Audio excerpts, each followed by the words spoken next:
Doctor Numan भी पहले होते थे ना। कौन से डिपार्टमेंट? डॉक्टर नुमान में इंटरनेशनल मिशन में, बल्कि वो यूएस एरिया ट्रेड सेंटर में होते थे। जी जी। अभी तो रिटायर हो गए वहाँ से। अच्छा साहब मशहूर होता है।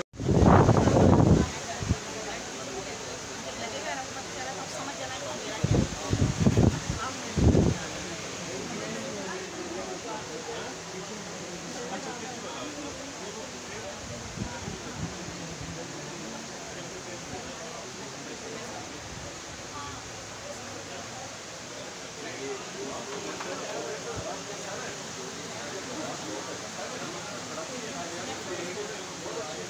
डॉक्टर जिस बारे में जो पूछे रहे ना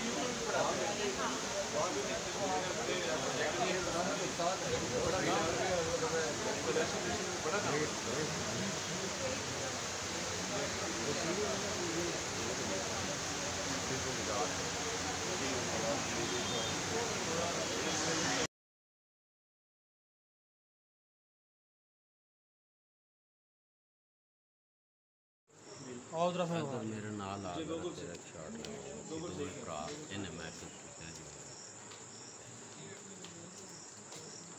जी जी जी जी।